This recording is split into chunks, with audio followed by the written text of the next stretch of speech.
Can't really talk that much about what we see in development. We're one step removed, but I know AI is definitely being used a lot in that part of the organisation to complement what the development team are doing, to do some of that initial early work, and then, as you say, then bring in the human being for that more specific development piece. We're also utilising it in communications. Even me myself with some of the mails, some of the communications I'll put out there, I'll put it through an AI engine to try and make it more dynamic, try and make it more pertinent to the crowd or the audience that we're sending it to. And then also, as you'd expect, within our marketing team, using various AI tools around making things more appropriate for LinkedIn and other social media channels. So I think that will continue most definitely. Do you run your own call centre from a customer perspective? We have, our support and customer centre is based out in India. So those guys almost work a 24/7 follow the sun support environment. And we use all types of tools, including our own, as you'd expect, to monitor those guys to see, again, where things can be improved, what's good, what could be better.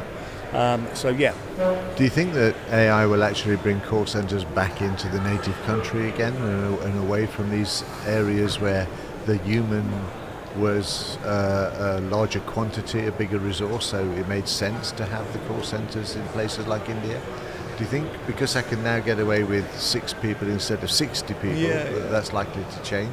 I think looking at Tollring in isolation, out in India we have our support team, our development team, so our UAT team as well. So I think, it's probably a case of horses for courses. Within the UK, it's very much administration, sales led. So potentially for other businesses, quite possibly. As we know with AI, I think it's very much a balancing act. You've got some of the older generation who are very used to picking up a phone and talking to someone, a bit adverse to web chat or anything over email. We'll see that change. But quite possibly, you might start to see contact centres or call centres come back into the UK. So what's the next step that's going to end up building on top of this? Because, we spoke to a lot of people that's doing exactly what you're doing here, as you can imagine, over the last few days. Nobody's sort of got a rock-solid next step. So these are all the no-brainer types of things you're looking at. So without breaking secrets, although, I don't mind if you want to tell us where you go, but sort of where do you actually see the next steps of this? Because, it sounds to me like you're getting a lot of information and you're getting it processed, but that's also generating a lot more information that you need to think about what to do with next. I think what we'll see coming from us, and I'm sure some of the other organisations in our sector, and again talking about call recording or voice recording, is specific solutions for sectors. So financial services, for example, for insurance, for example. So if you take FinServe and the compliance within the UK around FCA and so on, I think you'll start to see call recording modules, so by utilising transcription and AI, that will automatically look for those concerning conversation types that, back to insider trading, back to information that maybe shouldn't be imparted from one party to another party. So that will be an out-of-the-box thing. But I think also you'll see AI used with call recording for health and well-being of staff. So organisations will, again, potentially use a module or use their own ability to look at this stuff, but to see, is there a difference between how Simon was dealing with calls last month, last week, and now? Are we seeing, in his sentiment and tone of the conversations that he's having, is he getting to burnout? Is he getting to a point where he's having a bad week or whatever it be, or maybe even potentially worse? So not just using it for the benefit of the company and making more money, but also getting an understanding of how the staff are from information and content of conversations. That's rather interesting, trying to understand how your people are, to also make sure that work-life balance is perfectly for them.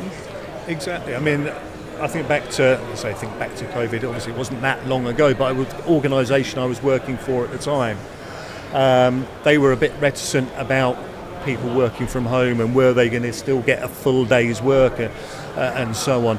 And they actually found out for the first 6 months of lockdown, productivity went up by 10-15% because people were starting earlier, not taking a lunch hour, and finishing later. Now, some organisations might think, oh, great, I'm getting far more time from my staff for the same money. But as you say, it's that other side. It's you need to go and have that break at lunchtime. You need to make sure that you have some downtime. And also with hybrid working, you're not eye to eye with your manager or people in the office where you might think, actually, been a bit quiet today, doesn't look particularly happy. By utilising some of our solutions, that will help them with that. Cool.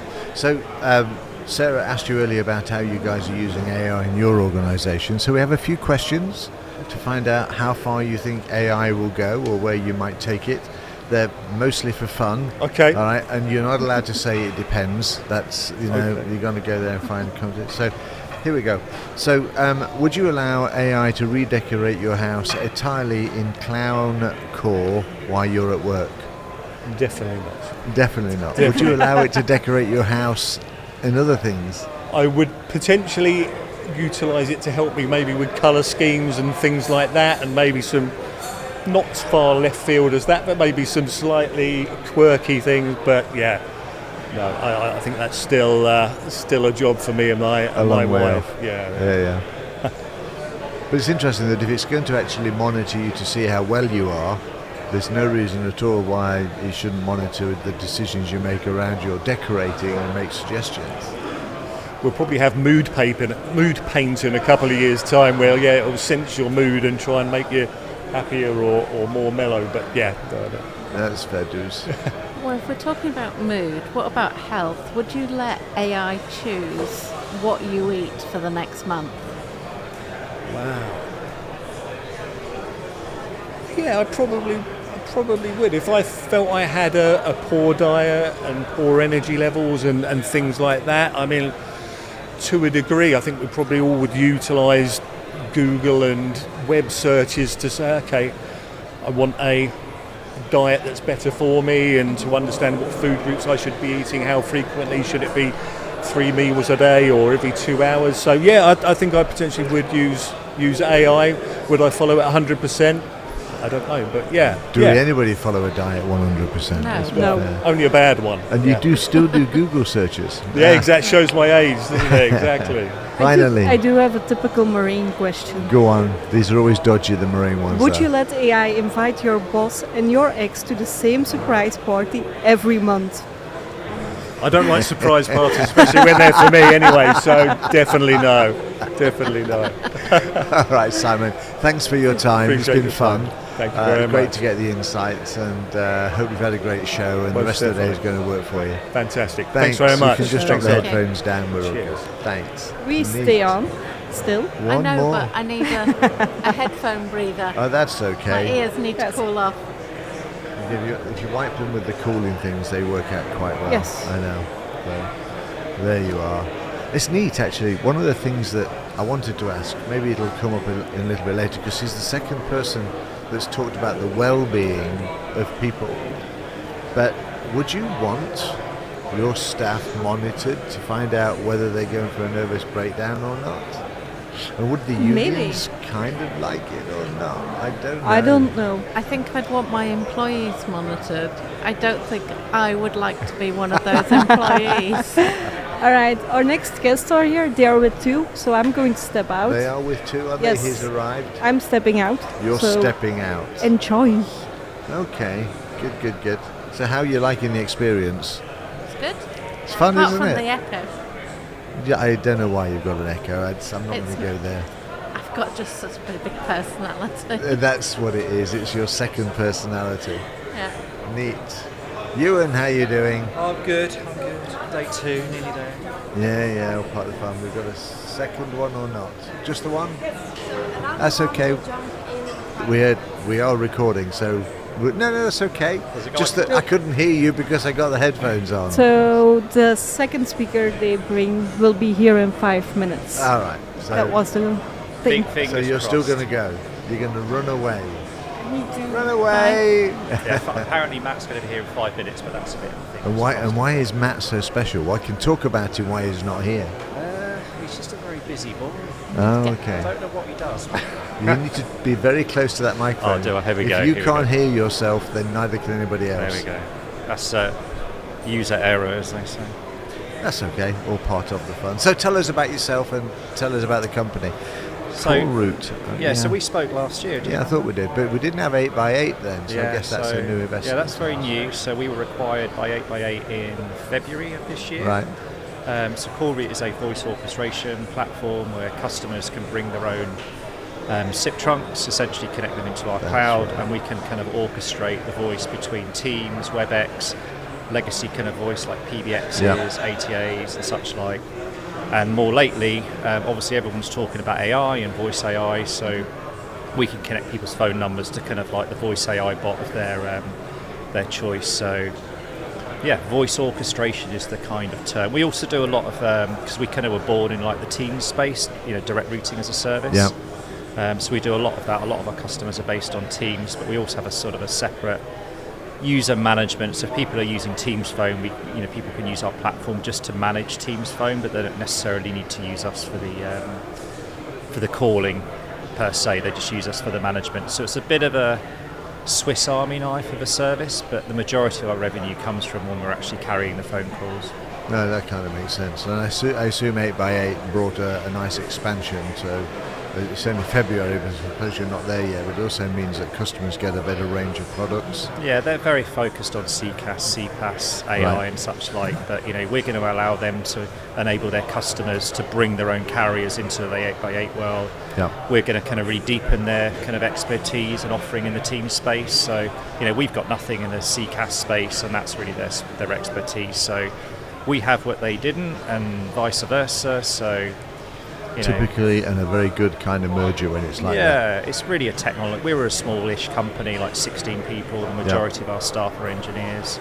So it's more of a technology and engineering and talent acquisition versus The numbers revenue, and multiples of EBITDA and all that sort of stuff. That was, obviously a factor in the haggling over the price, but it's more what we built, and it would take them too long to build what we'd spent the last 5 years building. So it's great for us to be part of a bigger company, and they've obviously got amazing routes to market, which we didn't, and yeah. And that's was where you were aiming for it to go?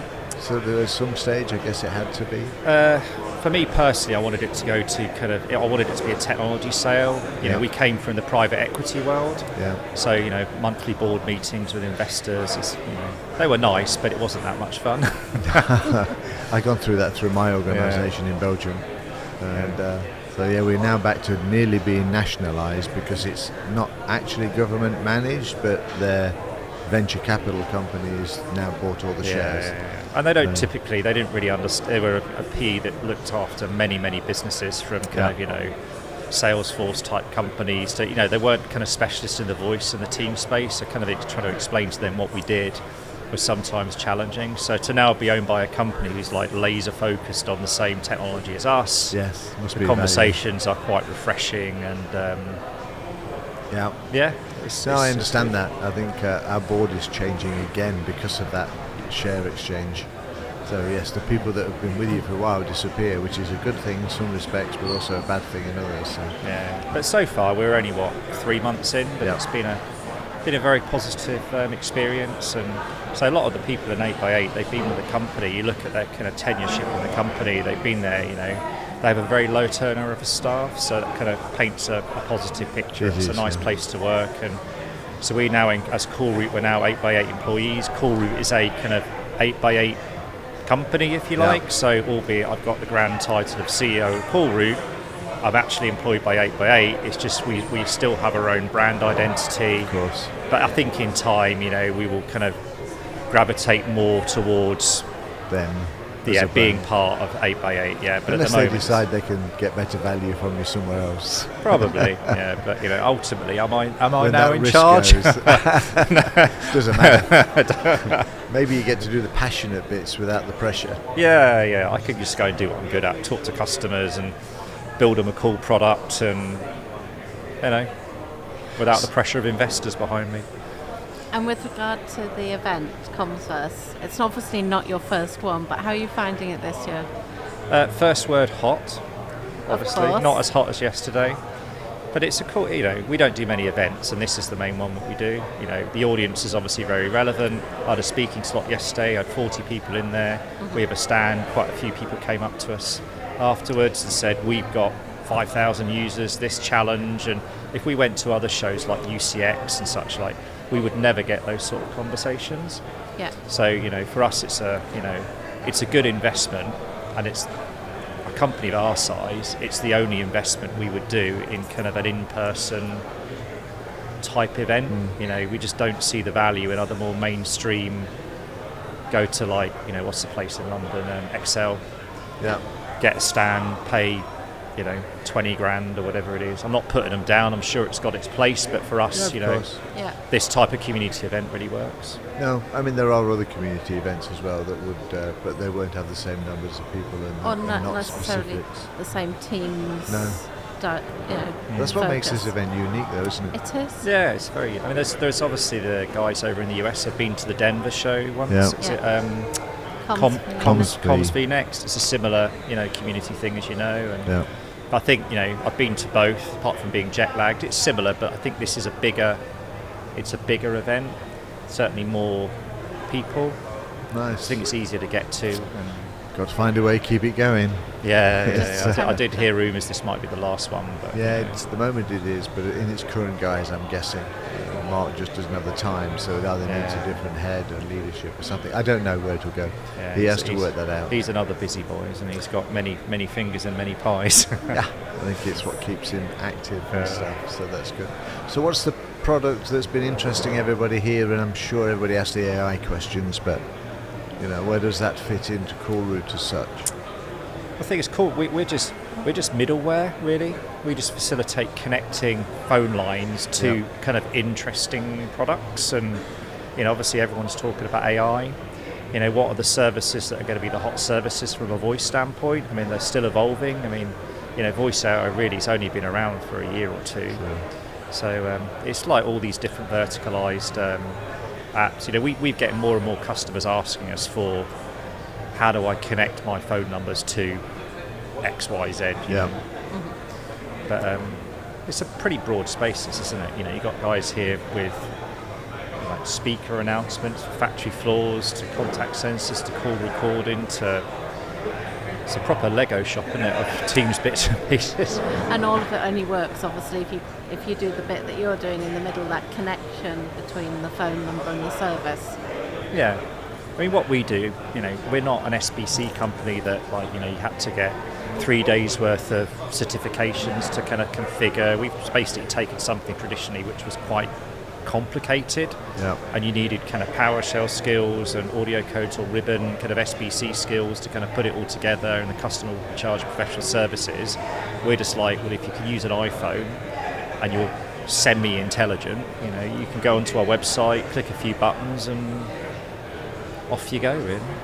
Damn, if only I'd met you 3 months ago, I wouldn't be going down outsourcing my SBC to Orange in Belgium. But there you go. But we did that for consistency. So, bring in our German connections and our Netherlands connections. I have to take on the mantle that's passing around and needle you, Steve. He did say semi-intelligent. Oh, thank you very much indeed. Yeah. But as I know, timing is everything, isn't it? But, yeah. I mean, for a little company that we were with 16 people, some of the customers, I look at some of the stats and the amount of traffic that goes through our cloud. I mean, it is, it's insane. Like some customers put, millions and millions of minutes a month, and we've got a fully elastic, it's all in the cloud. We have a fully kind of scalable architecture. When the load goes, we just spin up more SBC kind of nodes dynamically. It's completely diverse in terms of geography, so it's all active. Wherever the customers are, we have pretty much local presence from an SBC standpoint. Yeah, it's quite cool stuff. Neat. And here's the man straight from his car. Hopefully he got a chance to drop to the bathroom on the way. Yes, sir, you're live immediately. We have a very short person. Come on round here. Stick those headphones on. Good morning, Matt. Morning. There we go. Oh, look, you can get it. Oh, where's mine? You're going to make the same mistake as me, Matt. Do you know what the don't worry, mistake I'm is? joking. you're going to start talking from about 2 feet from the microphone and no one's going to hear you. So I'll... You're going to have to bend down.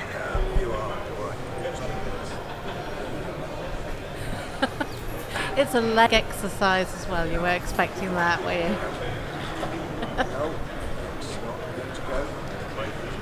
You're just going to have to balance that. That's what you get to be in. How's the car journey? So for those who can't see us, Matt's You going need to to have... go. There you go. You can hear yourself now, can't you? You didn't think to leave earlier then. So you're only just turning up, or were you in yesterday and had to go do something different? In yesterday, loving the weather, which is affecting travel slightly today. Yes, I saw the red lines on the map this morning. Don't travel by train, people, it's dangerous. So we'll drive instead. No, well, so you know what it's like. Do you enjoy yesterday? Yeah, it's an amazing event. I normally come to it, but this is one of our first times. Right. But with the stand. But yeah, great event, great people. It's really, really good. Okay, and so you are Callroute, or are you 8x8? 8x8. So you're 8x8. So tell us it from your perspective. We know why these guys see value, but what about your value in them? So a big chunk of what we're dealing with here is the Microsoft ecosystem. Yep. We're probably the leading UCaaS for Microsoft. Large number of our users surface our platform through Teams. So that's a big chunk of what we're talking about here. Something 8x8 is really passionate about is making sure all employees are empowered with the tools they need to do the job. Yep. And that's part of the conversations we're having here. For people that don't understand, that you've already used the terms, but UCaaS, what kind of service is that? What does it do? So traditional way of thinking, UCaaS being voice, contact center being customer engagement. We see it slightly differently. A lot of people see that front end engagement as your contact center. We see even a frontline worker with just voice is potentially that customer engagement side of a contact center. So we're just all about empowering with the right tech for the right people. Nice. So it gives you a broader range of solutions for the customers. Yeah. So Good. Are you seeing a big influence from AI in what you're doing then? Yeah, I think there's a market report which says virtually all the conversations at the moment have an AI lean to them. Mm-hmm. What we're quite keen on is we're AI agnostic to a certain extent, as in we work with loads of different ones. Yeah. So a bit like what we're doing with Callroute, they're a kind of middleware that allows that orchestration of lots of different AIs. Yeah. So, but yeah, I think in 2026, if you weren't talking about AI, we wouldn't be in business. But yeah, we're all about orchestration of lots of different ones. Yeah, I think we asked the question. I'm going to ask the same question again. So we spoke to a lot of people doing similar things here around call centres and where AI fits in and all that kind of stuff. But it's all fairly the same. They've taken the low-hanging fruit. So what do you see as the more difficult ones that will bring real value in this space? Orchestration, yes, we can do several things at the same time and we can do them in order and all that kind of stuff. But that's just like linking a few workflows together. So in the AI world, how does that fit? So I'll use an example at 8x8. AI is across all our platforms. AI could be transcription after a meeting with some intelligence behind it, or it could be what we're doing with workforce management. So it really depends on where a customer is in that journey, but across everything we have AI layered. So it goes from simple, here's a transcription, this is a meeting you've had, to a complex AI overlaid across workforce management. So it's an extreme. Okay, and the ones that people are getting the most value from that you're delivering at the moment? So in terms of the simple end, that's where we're getting the real traction at the moment, but we have a lot of users that are what I'd class as traditional basic voice. So they're benefiting from some of that more basic AI functionality, but AI is definitely overlaid across everything that we're doing. Right. So you're just waiting really for that request to come in and then kind of able to deliver the weirdest kind of things that people are asking for. Yeah, it's a journey. Yeah, I agree. And depending on who you speak to, even at this event, it's where on that journey we are. I'd still say we're at the beginning. Of course. But we've got shoots of what the long-term vision would be. All right, what's your next idea you're going to start presenting to the customers? So the way people service our services could be either using our own platform or Teams, for example. So 20 to 25% of our users service through Teams. So they're using us as the underlying voice platform. So the next big thing for us is Callroute, really, as an orchestration layer. So we're trying to keep more stuff at the orchestration layer, which allows third-party AIs, different blended ecosystems to all connect in. 8x8 is quite unique in that we've got our own carrier business as well, which is very, very different to most of our competitors. So we can do carriage in currently 60 plus countries. So it's overlaying services like that and our CPaaS business across everything else. If you look at our competitors, they all tend to do parts of what we do, whereas we have what we call the full stack. Nice. So there's where your pressure's going to be. Yeah. Part of that stack. But we're also going to allow, you mentioned 60 plus countries, but where customers don't want to port the numbers to 8x8, we're going to allow customers to bring those carriers, but they'll bring the carriers into Callroute because we have like a carrier library and it's organically growing.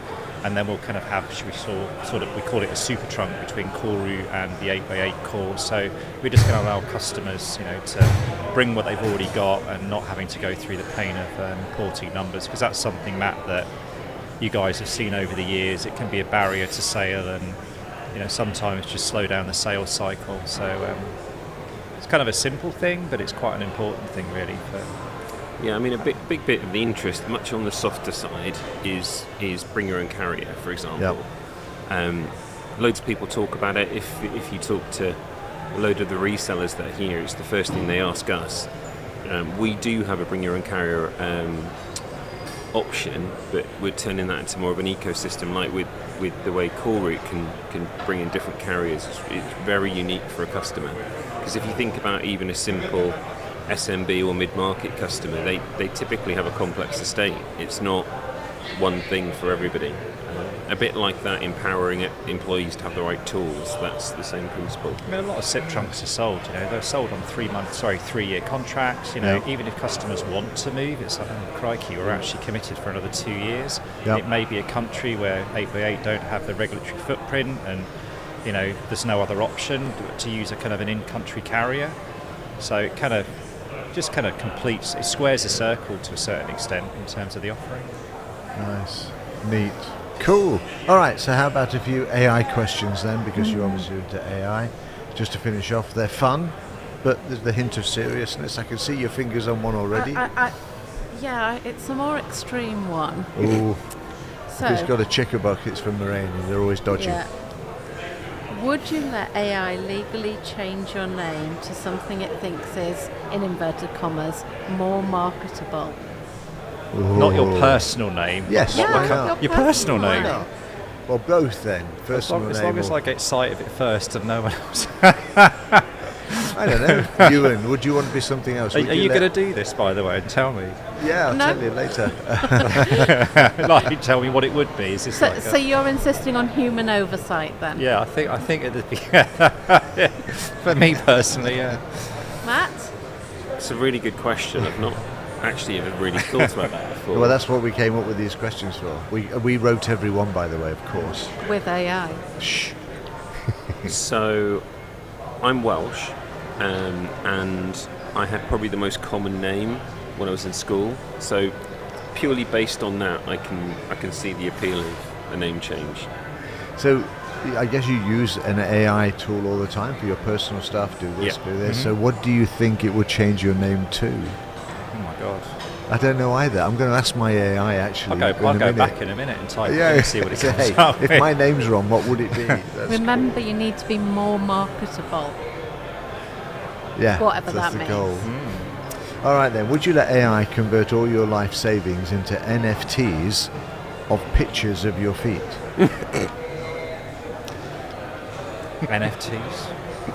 NFTs. So tokens where are unique, but they're based upon pictures of your feet. Would they ever be sellable? But they would be unique. No one wants to see my feet, so no. Nobody wants to buy NFTs either, for that matter. Okay, here's a slightly more serious one then. Would you let AI fill out and submit your tax return?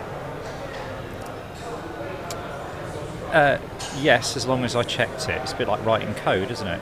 There's always an it depends. You need some sort of like QA gating process before the deploy button is hit. So yes, as long as it's checked. Yes. So I actually used one last year.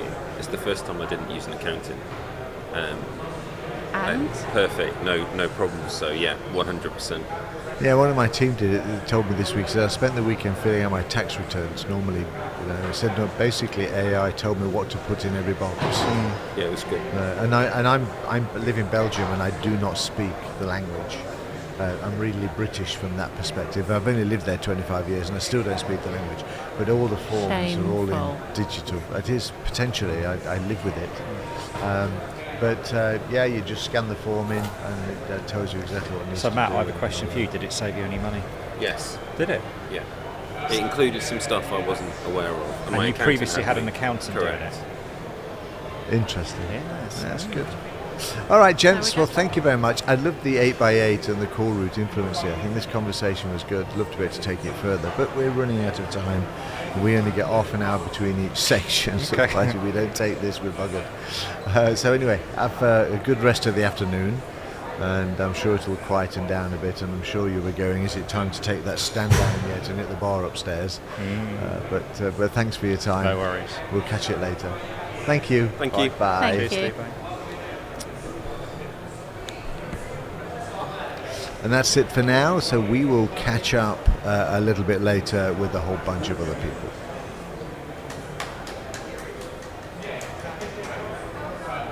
But I'm too scared. I'm not brave enough. You're all braver than me. You're thinking about freelancing. Yeah. Now we're recording, by the way, so shit. maybe we should not say that. Yeah. Career limiting. I think everybody does. I mean, Yeah. I know you went through half a year going, should I, shouldn't I, should I? Yeah. Would you ever look back? Ever go? I Would did you it. go back? Yeah. I wouldn't go back. No, but the problem that we have is it's a little golden cage because we're in IT consultancy and it's not really like we're developing a product or a service and then we're selling that. It's basically We're selling ourselves. so There's it's a word a for golden that, cage. isn't there? It's not really. Yeah, let's not. Are we recording, aren't we? We are recording. Oh, that wouldn't stop us talking about prostitution or all this. No. So you need to go a bit further north into Holland for that rather than Belgium, probably. No, we actually had a great Sunday. We went out with Coco the Time Traveller in Soho to listen to all the stories of Soho. Okay. And he was giving us all the background information. It was obviously an influence on Instagram, but that was an amazing afternoon. We've got the facts and the figures. Very cool. So you don't need to go that far north. All right. Okay. Fair enough. Just need to know what to look for. What was his name? Coco the Time Traveller. Coco the Tramp. Okay. Yeah, it's well worth it. If you go into London, But you want to do he's something not different. like that on Instagram. He's like Coco or something else. Not. Yeah. He mentioned the time traveler because It's his it's tour. the tour, but He's the guy. He's the guy that goes into museums and tells you the backstories of all of the artist pictures you may have caught him. So he gives you the funny stories. So 80% of what he says is fact. 20% is how he's building the story up on top. Okay. So he was there 300 years ago when that church in the corner used to be the party town of Soho. Right. It's good. Cool. So that was fine. Right, Logitech. Yes. Neil. Hi. Fluster. Fluster, yeah. not Means an whisper in English German. name. Well, actually, it kind of is. So it means whisper in German, but we trace it back to piracy and the flow of the river. The flow of the river. Piracy sounds like best. Yeah. It's a pirate. We've I'm got a a pirate pirate, on the podcast. Podcast pirate, yeah. A podcast pirate. Which is actually cool because yesterday I learned that one of the new speakers who's sitting there is Sabrina Machiavelli. Yep. Direct Machiavelli. descendant of, yes. No. That is very cool. Yeah. She's So we got a never gonna get pirate, we married, got she wants to keep the name. a Machiavelli descendant, we got all kinds of cool people here. Nice, that's fun. So Logitech, they having a good show? Yeah, I mean, Commsverse is always a great show. It's one of the community shows. I just got back off Infocom in the States, big, massive trade show like ISE, but this is really, the team here of MVPs put together this show, and it's for the people. The actual kind of trade show bit is kind of separate to actually all the sessions. And I think that's really giving value back to the community. As MVPs, it's something that it's what it's built on, community, and it's that giving back. We don't see Logitech at many community events because, they're obviously smaller than this normally with just 3 or 4. But if you take Belgium, for example, that used to have 7 or 8 or 9 sponsors in their booth, but we don't see this level of people. So there is a really strong community underneath all of that. And if you're talking about doing the Luminaire stuff, then maybe getting to the ground, and it's a lot cheaper. Yeah. But of course, it still takes resources and mostly weekends. Yep. But that's good. So, what is everybody asking about? Just keyboards and mice? No, well, I guess there's several. Logitech is a huge organisation. Gaming, personal workspace, Teams workspace. So the breadth of products and portfolio is vast. Here today, obviously, we're just talking about Teams, but clearly we do other ecosystems. So from a Teams point of view, it's really the Teams workspace, so our video conferencing devices hook into Teams, Places and Copilot. And then obviously from the personal workspace, it's really kind of engaging productivity around the keyboards, the mice, the webcams, to be able to follow that user journey, because there's that whole kind of remote work, hybrid work, and now mandated work. People are being forced to come back into the office. We want to give them the tools to be able to be more productive, whether they are home, office, hybrid, or mandated that you will come in Tuesday, Wednesday, Thursday. So. Which is actually a good thing, because now they need 2 keyboards and 2 mice, because one for home, one for the office. And one for Starbucks. Yeah. We have mobile ones. We just literally launched our new Mobi Fold mouse, a mouse that folds up, puts in your top pocket. So again, if you are a road warrior, and we were talking about the new Spotlight too. The fact that I was here presenting in one of the sessions yesterday, and again having the ability to have that pointer everybody wants, is another great thing. And again, from our personal workspace portfolio. I love that confidence. The pointer everybody wants. Yes. It's anonymous. Logitech were one of the kind of early pioneers of the mouse, and again we've evolved it to where we are today with haptics feedback, wireless. The amount of precision you can get with I think it's 9,000 DPI on the MX Master 4, but some of the gaming mice can go up to tens of thousands of DPI, and that really matters. When it comes to precision, speed, and accuracy. Shooting the bastard. Yeah, down he goes. It's interesting again because we've got that mix of portfolio. We can take stuff from other environments. So again, Super Strike, which is our gaming mouse device. A lot of the technology from that comes and trickles down into some of the business devices. Again, some of the business stuff goes into to the retail and to some of the consumer devices. Again, like headsets. The comfort band that we now put on our business headsets came from the gaming world, because these gamers are sitting there all night, fighting away in whatever games, and having that comfort and having that all-day wearing style was something we've now put into some of the business products as well. So. And I saw them in Pink today. I know, I was waiting for that. Saw them in what? In Pink. Can you not remember the pink keyboard? It's Rose. They're in Rose. Can you not remember the pink keyboard from years ago? Yeah. It's interesting, because most headset vendors will just bring out a black one, charcoal grey, whatever the marketing term is for the colour or shade they want to use. Logitech's one of the few companies that actually have embraced multicolour. So we have a charcoal grey, again, I don't know the exact marketing name, but we have a white or slate, I think it's called, Arctic white. And then we do have rose in some of the things. And we also, some of the new products, certainly in the retail and gaming, we have a lilac as well, which again, we as human beings, the wetware in all of this, we all have our own requirements, wearing styles, and things that we like. So being able to provide, it's a very personal device, and provide that personality through colour, through different styles is again something that we all want. Are you going to tell the story? Yes. Go on then. A few years ago we were doing this show as well, and I have the Logitech K. The Pebble. The Pebble. Pebble, yes. Keyboard in pink, and the mouse and headset in rose.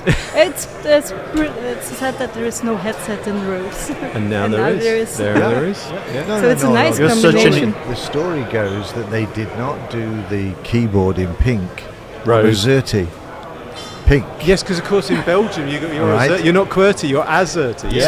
So what we did, we gave the guy, and I can't remember his name, he's still on the stand there, but Ray. we gave him a hard time and said, look, you can't get this in pink, rose. I won't say anymore. No, and I will try not to say pink. All right. We Other said, colours we are don't get available. that rose in AZERTY. And about 4 hours later, he came back and went, you so-and-sos. He says, my boss has just listened to the podcast, phoned me up, told me we will be doing that Azure, and it's now available years later. Well, there's also customizable keys where you can actually remove the keycaps and move them all around, so you know whatever ZERTY, WERTY, QWERTY you want. So it's interesting you talk about gaming though, because I find, and I'm not a gamer by no, the me way, neither. but I do find those products are better. So when I find I'm re-snacking myself out with new keyboards and mice, I end up jumping into your gaming website because of the one that I'm after, so then mix and matching. It's true. I've seen business people with SuperStrike mice. I'm not a gamer either. My son is, but I'm not. And when I first picked up one of the SuperStrike mice, I was like, wow, this Super light. Yeah. I wasn't expecting that. I was like, oh, it feels a bit kind of like budget because it's like, and they were like, no, that's a thing. You know, the actual wheel has got bits cut out of it. You know, it's like to reduce weight. It's like weight. a Formula One car. You know, Nice. any weight they can save off the mouse is what they want. So again, I picked up. Where's the rest of it? But you look at an MX Master 4. It's a big chunk. It's got mass. It's got gravity. Yeah, SuperStrike. That's what people want. The problem with that mass this weekend is the reason why I've got an old Trust mouse You here, can't beat a bit of copper. because it fell on the floor, and that mass means it hits the floor harder than normal, and that was goodbye to my mouse. Well, it's interesting you bring that up because one of the things we've started to bring back is serviceability. A lot of products, Droppability. A lot of products nowadays are, molded together, clipped together, and they're not designed for serviceability. So changing battery or changing components inside them, we want one of the, Logitech's ability to have that. Recyclability and the sustainability part is a big part of our portfolio. So it's a really strange thing. When I presented our MX Master 4, one of the biggest things is it's got Phillips head screws in the bottom of it. No Torx, no secrets, security screws, Phillips head screws. So if iFixit can service it, there's replaceable parts in there. And that goes for a lot of the products as well. So again, I think that's I a have to necessity. say, I just bought a new keyboard, Logitech keyboard. Thank you very much. And when I opened it up, it actually said here's where the batteries are, because it's a wireless one. And if you want to dispose of it, take the batteries out. We've actually got solar powered keyboards now. So I saw that. One of the things, Signature Solar, no batteries at all. So you have But to sit on the serviceability- roof while you're typing. It works under natural light in the office as well. And you can put it in its box or in a darkened cupboard, pull it out in 3 months' time, it will still have enough charge to run. So. Yeah, my television remote control is actually solar powered now as well. Yeah. So my TV remote's got a solar panel at the bottom to keep it charged up. Wouldn't work on a mouse though, obviously, because you've got your hand blocking it. You need like a little canopy that goes on top. Or you need a mouse mat that will reflect the light into So it. like the Yeah, Apple mouse, in- where you had to turn it on over. Induction charging on mouse mats is, again, technology that, That's a cool idea. But I like the idea of the repairability, because I was just looking at a full set of stuff just recently: keyboard, mouse, camera, and I'm already at €600, 700 euros, and you think, because when you drop them and you suddenly blow up. So the repairability, I think, is important. Yeah, Because absolutely. it's frustrating as hell when you do something like that. Well, again, if you look at the business world, again, things like headsets, if you've got headsets are very personal things. We said some people want rose, white, black, whatever. But obviously, turnover as staff, you want to be able to refresh the air cups. You want to be able to refresh the batteries, after a while. So that ability to service these components or refresh them to give you that longevity of purchase and investment that you're making in these products is really important. So again, looking at that. Where do you see yourself in the market, between cheap and really expensive? I mean, Logitech are somewhere up there, because whenever, as I said, I'm not an independent now, I have a real job, at least for the time being. But it basically means we source these things. So, and you guys are never close enough in price-wise for, mass headsets for the whole organisation. Well, So I'm just wondering whether that's a purpose. We want to be in the quality end rather than in the mass end. We do. We do have products from. I can't quote pricing, but certainly Don't there know. are, again, headsets, mice, keyboards, webcams, whatever. Logitech has a whole range from $5 up to $100. MX Master 4, I think the retail price is like 129 euros, dollars, pounds, whatever currency. Yeah. That's a really high-end premium mouse, and it's probably for the upper echelons. You need a business justification for that. Developer or a graphics person in Photoshop. Consultant that's going to have that kind of productivity gain by the action ring, the haptics, and all the extra stuff on it. But a general knowledge worker, one of the more lower-end mice is probably actually good enough for most of the time. And again, mobile might want the Mobi Fold. So. There is a mouse, there is a keyboard, there is a headset for every budget and every user type. And I think some people will say, I just want the best one, I want the most expensive one. But actually, if you look, that's why we've got the MX being our kind of premium line, we have our signature line, and then there's the kind of other lines that come down that bring the product to make it more available to the general public or the general workers in an organisation. And again, the multiplier in an organisation is what really matters. When you're not talking about 1 times that, you're talking about 1,000 times that.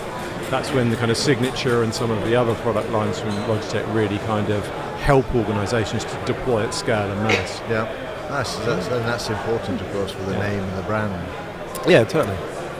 So, what's coming up in the pipeline? What are things that you're working on? Because one of the things we signed up to an NDA here, or what? No, but next to mouses and keyboards, you also have the room systems, and you have the air quality meter. Yes, what's it called again? Spot. The Spot. Yes. Spot. Yeah. I mean, in the room of Teams. Well, again, we support Google and Zoom, and Teams are our kind of 3 main key ones or ecosystems that we work for. We've just released a couple of new devices. So Rally Camera AI and AI Pro are the 2 new cameras, which we launched at ISE this year. Big thing on those, clearly the technology, the number of pixels and all of the data about them is really powerful. But one of the things that's really capturing people's imagination is the fact that they are in-wall mountable. So you can actually put a cover over them and they blend away into the background. We want customers to go into a meeting room and have an experience, concentrate on their sales meeting, their HR meeting, their finance meeting, not a schizophrenic camera that's kind of whizzing around with loads of cables and connections. Yeah, we want to, again, enable users to have that experience. The other thing I mentioned earlier about this whole kind of like hybrid, remote and mandate, when companies are now having to earn the commute, they're having to get people. During the last 2 or 3 years, we've all created these amazing setups at home. You've got we talked about great mice, keyboards, creating this dual screen, widescreen setup you have at home. How can organisations get people back into the office? They've got this real estate and they want to bring people back in. It's that friction between, I've got a better setup at home, what's my productivity gainer coming into the office? That's where having data and having a better experience when they come into the office is really key to drive that kind of return. And things like, again, a better camera setup and a better experience in the office, but also being able to get data. Spot gives you, and again, in this environment we're all sweating, we're all in shorts actually, people probably can't see it, but having temperature, humidity, occupancy sensing, volatile organic compounds and parts per million details from all of your environments to be able to make sure you've got healthy meeting rooms, healthy spaces that actually drive people to want to come into the office rather than being forced to come back into the office, and making sure they get a good experience. And that's what Spot's driving, and that's what these new cameras are driving with these experiences that we can put into meeting rooms. Perfect. Cool. One thing I didn't hear a lot about you talking about is AI, but we do have some AI questions for you. Okay, can I get my AI to answer them for you? Maybe. Yes. Maybe. It wouldn't be a podcast, a show, or even a moment in time if we didn't bring the words or the letters AI in. It's amazing. It's actually a nice change because everybody's got AI in all their voice recording stuff at the moment. There are some crazy questions. Go ahead. Would you ready. let AI plan your funeral, write your eulogy, and choose who's invited? Well, clearly I'll be dead, so I won't really care. So they'd knock yourselves out. It's funny, but people sort of say, "I want this is my song at my funeral. I want this." And it's like, you're going to be dead. Who cares? I want to be scattered in this beautiful field of flowers and all the rest of it. It's like, you're dead. Who cares? It's interesting to say that though. I had a business partner for nearly 20 years, and he died of cancer, and so I went to his funeral. But the music you played at the funeral suddenly went, does he really like that? Yeah. And he was playing all this 60s rock music that we had never in 20 years had a conversation about. Yeah. So He's not there. He's dead. not there, but he was passing on a message. It was quite funny. It's the only guarantee in life, unfortunately, or fortunately, yes. and it happens to the best of us and the worst of us. So That's okay. So, which AI would I use to mark my eulogy? That's probably one of the better questions. But anyway, would you let AI delete your entire childhood photo album and replace it with AI-generated images when you're a medieval knight? Goodness me. That's a tough one. There's not many pictures of I'm of an age where most of the pictures of my childhood are on sort of celluloid and aren't digital, and none of them have been digitised, luckily. So AI is going to have a hard time of getting those old 35 mils and getting them into a digital environment. But would you let it? Would I let it? Yeah, I was probably not the most attractive child back in the day, so yeah, maybe it can make a better job of me and bring me up to date. So I was a little bit more portly, and maybe it could slim me out and make me look a little bit better. Okay, I'm not sure which sheet you've got. You got one? It's a good question. Will you let AI design your dream house? My dream house, interesting. I'm not very artistic. Certainly not from a drawing point of view. So again, yes, it could probably do a better job and a more efficient job than I could. I think I'm much more about enjoying the experiences than as I say, concentrating on that. So if it can give me a great experience in life, then I'm all for it. I'd love to embrace it more. So yeah. Excellent. But am I going to live in a house? That's the question. That's true. Would you say your house? My house. Could live on a boat. Could live in a field in a container. Got it. On a Could nice be a beach volcano somewhere. That might be what it layer. designs. Yeah, it designs a beach that I can go and chill out on. No, I get it. Yeah. Thank you for the time. It's been a great call. Thank you. Enjoyed it, and you won't ever become an independent. You're too passionate about Logitech. I can see that. All right, I'll take that. Thanks. Enjoy the rest of the afternoon and have a safe journey home today. Thanks. Thanks. Cheers. Thanks. You can just put the headphones down on there. That'd be great, Neil. Thank you. Bye. How was that? Was that all right? That was great. Excellent. Oh, good. We're going to bring in our next guest. Your next victim. Yes. All right. Good luck. I need it. How you doing, Simon? How are we doing? You might want to just do a, no, you don't mind. On it goes. You all right? Yeah, Brilliant. we're good. Are you? You glad it's the afternoon? Can you get very close to the mic? Is that any better? Yes, it's Way just that better. we get Yes. some nice background noise, but we really want to hear you. So, Absolutely. so when you're clear in your own ears, then that's all good. Good. Yeah. Because when you start to wander off, nobody can hear a word you're actually saying, which is cool. So, having fun? Yeah, absolutely. You've done both days? Yes, done both days. I think I'm just trying to think how many years we've done here. So I think it's definitely 6. I think. Really? Yeah, I'm trying to think if it's 5 or 6 years. It's 6. Yeah. Yeah. I have missed a year because I had some family commitments, but How dare they? We cannot get married that day. It's Commsverse. Yeah, absolutely. I don't think it was. I think that was a long while ago. But yeah, absolutely. But yeah, it's good. It's been a really good event for us. It's funny because at these events you always get sort of a bit of a lull in between the speaker slots. Yeah. But we've been pretty consistent every day. It's always a little bit quieter on Second day 2. always is, yeah. Yeah, but no, it's been Especially really in good. this weather. Yeah, and they've all been, again, the event for us, we do a lot of events, but this one is always a key because obviously the people that are attending are the ones that you want to see, the ones that are here. And again, it's, yes, we do get sort of leads and generate a lot of sort of interest, but it's about presence and, making sure that our key customers see us there, especially when we've got quite a few competitors in the same environment. But no, it's really good and it's always really friendly. Even though we have a lot of competitors next door, we all sit there and compare a few notes. And so for the people watching this recording, what is ESC doing? So ASC, our primary focus is compliant recording. Once we've got that compliant recording, it is also about the long-term management of that storage, because some people might want it for 90 days, but some people want it for 5-7 years.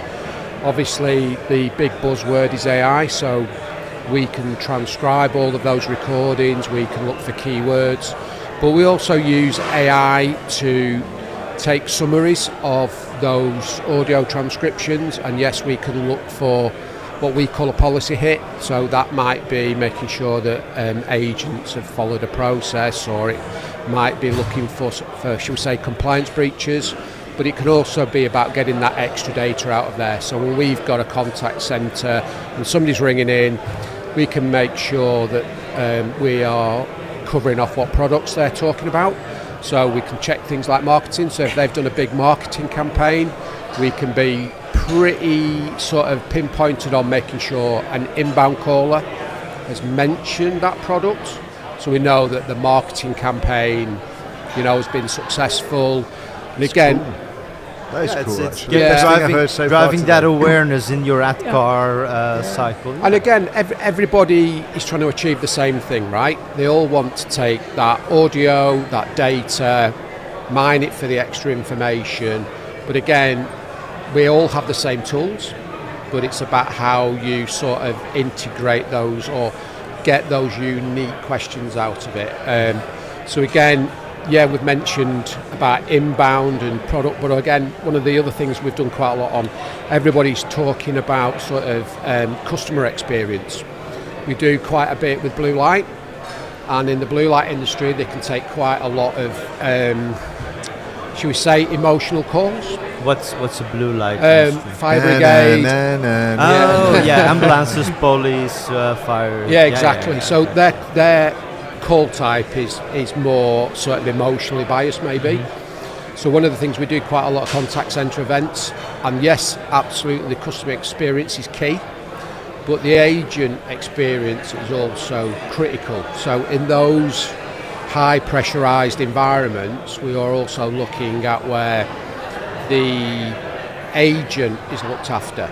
So in a 999 scenario, if they've taken 3 really tragic maybe calls on the bounce, that they can be flagged from an agent point of view, and then supervised to say, look, take a break, do you need a rest, whatever it might be. So it's not the whole contact centre industry, but it's still good to have that agent focus as well as the customer focus, because it helps with churn and of course just that wrap around the the work environment sort of. So do you just implement the technology, or do you help these organizations with coming up with solutions like this as well? So one of the big key things that we've done in very sort of recent months is we've always had like a pre-sales AI team. But what we do, so what we do now is when we have an AI opportunity, we bring that team in at a very early stage to make sure we understand what the customer is trying to achieve, bring our experience into that, make sure that they do understand that the AI is not just a big magic wand, it is absolutely a tool. And it's impressive, it's brilliant. I've seen somebody today walking around with a t-shirt on saying, I am not a machine, AI makes me shine, or something similar. That's right. I am human, AI makes me shine. That's it. So I think that's what people need to take away. If they think they're just going to replace everybody with AI, that's not the case. It's massively a tool, it's a support thing. I always type my emails out, I always run them through Copilot or whatever just to make sure it's clear and all the rest of it. Yeah. But at the end of the day, it's me that hits the send button to make sure what it's doing is correct. It needs that human oversight. So you're a mandatory human oversight kind of guy at this point in time? I mean, I can't think of a good example, but I've put plenty into something like Copilot and it has totally got the wrong end of the stick. So the core of the conversation or the email I'm trying to send is correct, but maybe it's just flicked a few of the facts rounds. So it's brilliant for helping me shape my content, but I am doing the error checking, so to speak. So it's massively helpful in my efficiency, but I still need to be there and it's not a confidence thing. It is definitely flicked it. But it is a confidence thing. You're not confident that it will keep getting it right for you to be able to say, just send it when you finish. I have seen it where it's put errors in. So my lack of confidence, if you will, is from my experience, not from my judgment. It's just I have seen it do it wrong, so it's like justified. I get it, but I think that's what I'm trying to say is when you see it do it right consistently, you'll suddenly click and go, I may as well just keep saying it. Yeah, and I get it will get there, right? Everybody talks about it learning, right? So, it's like a child going to school. They're not going to get it right on day one. No, got it. And again, we see that quite a bit with, we do a lot of transcription. And our product came from Skype for Business originally, and we implemented a lot of transcription services, and it is just far more accurate today than it was 5 years ago. Yeah. And we also deal with a lot of different countries. We do quite a bit in South Africa where we've got lots of multi-languages. It does have a bit of a challenge there, but from an English point of view, even with the local dialects and everything else, it is massively more accurate than it was 5-6 years ago. So 5 years' time, you'll be telling a different story. It's going to learn, obviously, isn't it? And it's definitely going to be, more accurate. But it's still amazing today. I'm not sat there going, I wouldn't use it. I need it. I really need it every day. But I still read through it before I hit go. I am really curious to see that evolving and see where it's going in the next upcoming years. It's exactly that. It's evolving, right? Yeah. Because today I'm not using it every day, but every once in a while it saves my ass. Like yesterday we had this camera turning off every 5 or 10 minutes and then took a picture, like, why is this happening? And because you turn on the never turn off thing, but it still did it, like, why? Then AI came back with, it's probably overheating, so turn off the overheat That's protection. a surprise. Yeah. in the weather today. But I'm too scared